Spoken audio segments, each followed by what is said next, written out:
లక్ష్మీవార వ్రతకథ. పూర్వం కళింగదేశమందు ఒక బ్రాహ్మణుడు కలడు. అతనికి సుశీల అను ఒక కూతురు కలదు. ఆమెకు చిన్నతనమున తల్లి చనిపోయినందున సవతి తల్లి పిల్లను ఎత్తుకొమ్మని చెప్పుచూ కొంచెం బెల్లం ఇచ్చుసేయదీ సుశీల. ఆ సవతి పిల్లలను ఆడించుచు ఇంటివద్ద సవతి తల్లి మార్గశిరలక్ష్మీ పూజ చేయుట చూసి ఆమె కూడా మట్టితో మహాలక్ష్మి చేసి జిల్లేడు పూలతోనూ ఆకులతోనూ పూజచేసి ఆడుకొమ్మని ఇచ్చిన బెల్లం నైవేద్యం పెట్టుచూ ఆదుకునేది సుశీల. ఇలా కొన్నాళ్లకు సుశీలకు వివాహమయ్యింది. అత్తవారింటికి పోవుచూ తాను తయారు చేసుకున్న లక్ష్మీదేవి మట్టిబొమ్మను తీసుకుని వెళ్ళింది. ఇలా వెళ్లిన వెంటనే కన్నవారు నిరుపేదలయ్యారు.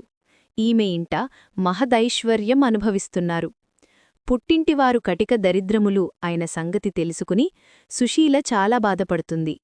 తల్లి దరిద్రమును భరించలేక కొడుకును పిలిచి, నాయనా, నీ అక్క ఇంటికి వెళ్ళి ఏమైనా దబ్బు తీసుకిరమ్మని చెప్పి పంపించెను.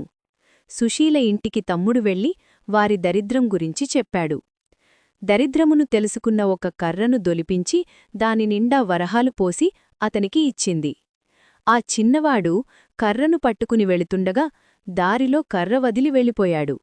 ఆ కర్ర ఎవరో తీసుకుని వెళ్ళిపోయారు. ఇంటికి వెళ్లిన కొడుకుని తల్లి ఏమి తెచ్చావు అని అడిగగా ఏమి తేలేదు అని చెప్పాను. మన దరిద్రం ఇంటే అని అనుకున్నారు. కొంతకాలం తర్వాత సుశీల తమ్ముని పరిస్థితిని అడిగి తెలుసుకున్నది. వారి దరిద్రంలో ఎటువంటి మార్పు రాలేదని తెలిసి ఒక చెప్పులు జత తెప్పించి వాటిలో వరహాలు పోసి కుట్టించి వాటికి గుడ్డ చుట్టి తమ్ముడికి ఇచ్చింది.